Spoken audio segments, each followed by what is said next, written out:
Hey everybody, it's Craig Vector here, and I want to say thanks so much for all of the positive feedback and comments about video 1. Now in the first video, I walked you through the lighting setup for this shot step by step.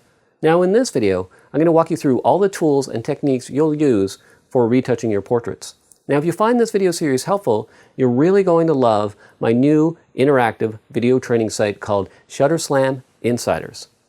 Now I just recorded a bunch of brand new video tutorials that are perfect for people who are feeling overwhelmed and are looking for the fastest and easiest way to take their photography and retouching to the next level.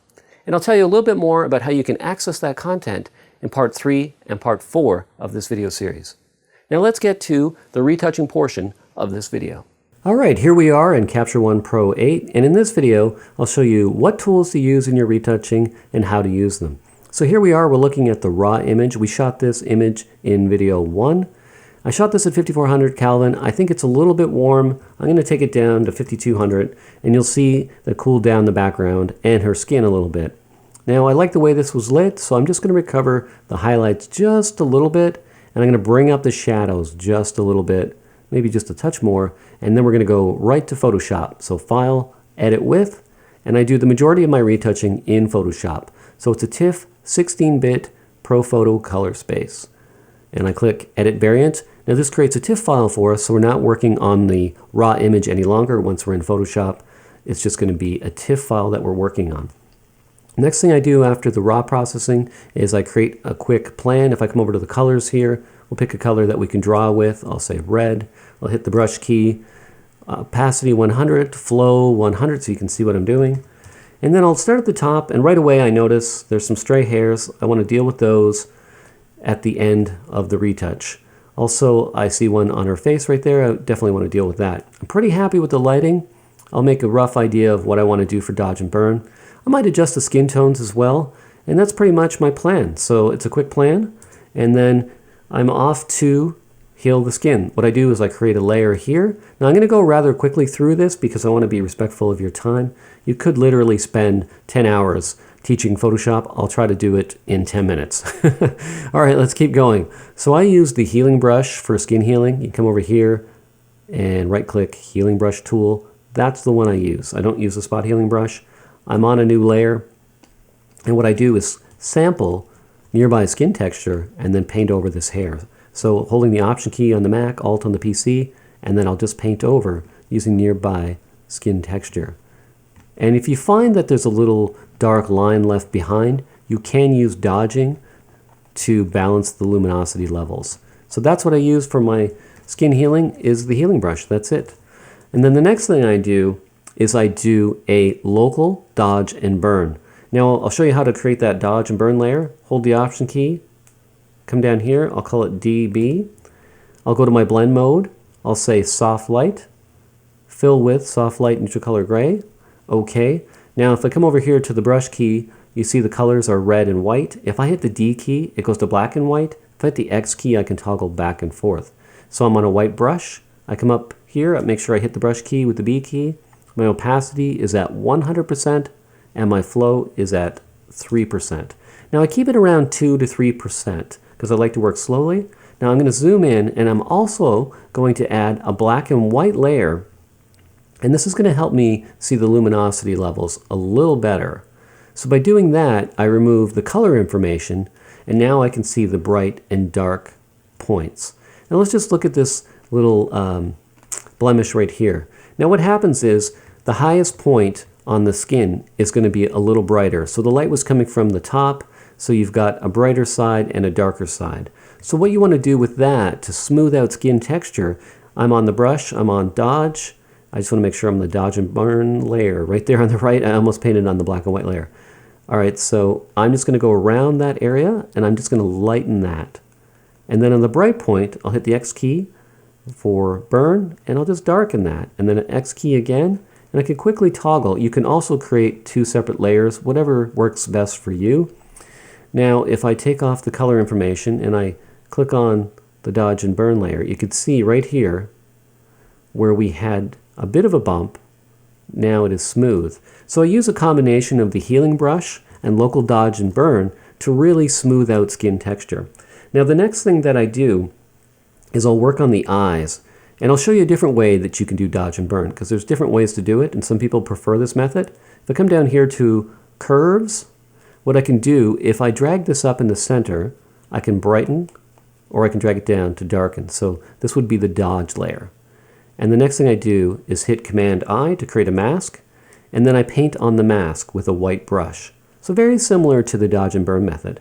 Now if I was going to brighten the eyes, I don't go crazy, I just go very subtle. I'll bring up the catch light a bit here, and then I'll bring up the area opposite the catch light. So not the entire eye, not the whites of the eyes, not the whole eye, just opposite where that light is. And I'll do it in a subtle way. And to make sure, you know, what part of the mask you're drawing on, if you hold Option and you click on the mask, you can see exactly where you're brushing. So that's just a helpful thing, because sometimes your brush is painting in a smaller area than you think, and that way you can verify that. So that's what I would do to dodge the eyes. And then to burn them, same thing. I'll create a curves layer, I'll drag it down, I'll hit Command-I, and then what I'll do is I'll darken the exterior part of the eye and the pupil. And that's really going to give your eyes some pop. So that's how I work on the eyes. Now to sharpen the eyes, I'll show you a technique I use. If I hit Shift Option Command E, I'll create a new stamped visible layer. And once that happens, which it didn't there, I'll do it again. Sometimes if Photoshop's not working the way that you'd like it to, which is usually when you shoot a video tutorial, what you can do is just shut Photoshop down and start again. And hopefully I don't have to do that. So there we go, we got a new stamped visible layer, it worked that time. Now I'll come up here to Filter, and I'll go to Sharpen, and I'll click on Smart Sharpen. Now you can also use a high pass layer, whatever works for you. Now you can see the image is overly sharp at this point. We have 150, I'll switch that to 120, and then we have a radius of 1.2, reduce noise of 10, I'll say OK. And then what I'll do is hit the Option key and create a mask. So I've created a black mask. So once again, I'll paint in with a white brush.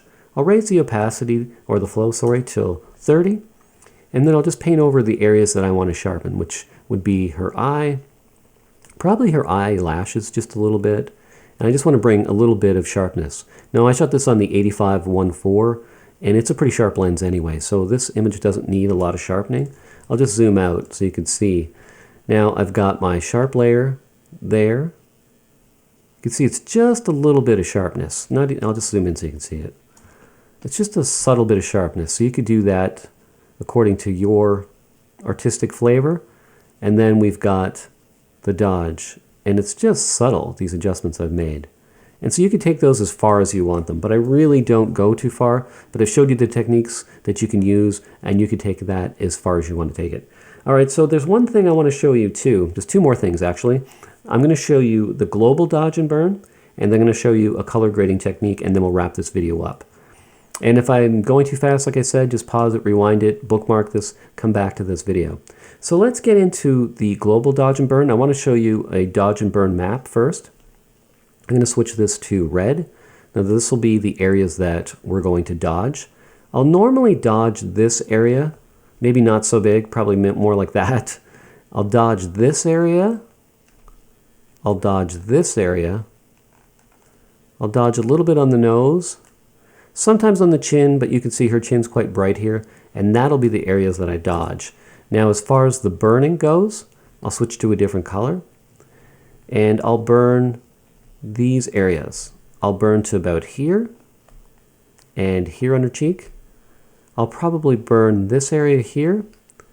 I'll burn the hairline like I mentioned earlier. That's lighter. I'll burn the eyebrows, and I've already burned around the eyes there.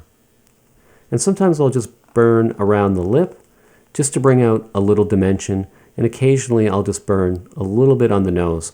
So that's the areas that I dodge and burn. And I'll use this layer here, Option. I create a new layer, and we'll say Soft Light, Fill With, and I'll say OK. I'll zoom out a little bit because it's a global dodge and burn. B for my brush key, again, I'll go with a 3%. D for a black and white brush, X for a white brush, and now I'm dodging. And then the bracket key to get bigger, and then I'll just go slow, and then I'll vary the size of my brush. So I don't have one size. Again, I'll just vary the size of my brush, and then a little bit smaller there, a little bit bigger there, And you have to be careful because you can really mess with the natural dimensions of someone's face. So I go more on the subtle side lately, and that's about it. That's the technique. I just vary the size of my brush, I make it larger and smaller, and I just work up to it with a small flow of 2 or 3, and then I can click on there. You can see it's just subtle, but it's slightly better. Now I hit the X key and we can burn, and again I'm going to vary the size of my brush, and I'm just going to go real slow. I really don't want to do much. There's some nice shadowing in this, so I really don't have to do much. I'll do it a little more heavy on this area because I find my eyes drawn to that bright part in her hair, and I want to take that down.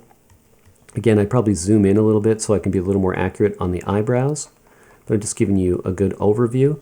Now if I toggle that on and off, if you look at her hairline, you could see that it really came down, but your eyes went to her face, and that's the main goal. All right, one last thing, Shift-Option-Command-E, and we'll wrap this video up. This is a pretty handy technique if you really want to bring the light down in the background and also to add color to the background. So if we come over here to our quick selection tool, you'd use this to cut somebody out for a composite. And I use this for this technique here. There's a couple different ways you could do this, but this works fairly well. This isn't going to be a perfect cutout. I just want to demonstrate this method for you. And we'll quickly get through this. And here we go. All right, so we've got a pretty rough idea of how that's going to look. I hit Refine Edge. I'm going to come over here and say New Layer with Layer Mask. I'll say OK. Now we have a mask. I'll come over here to a Curves layer, and we'll bring down the brightness. Now this is going to affect the entire image at this point. Now what I want to do is hold down the Option key. You see this little arrow here? I'm going to create a clipping mask. Now if I click that, there we go. I'll just get rid of that extra layer. We have a clipping mask, but right now it's making her darker. So if I click on that mask and hit Command-I, it inverts the mask, and now the background is darker. So you see that? If I toggle on and off, now we have a darker background. So you see more of her. Your face goes to her, and she pops off that background a little bit better. Now what we can also do is create a selective color layer, and I'll show you that. There's a lot of different ways to do this. I'll just show you this. Now the background's somewhat neutral, so we're set on our neutrals.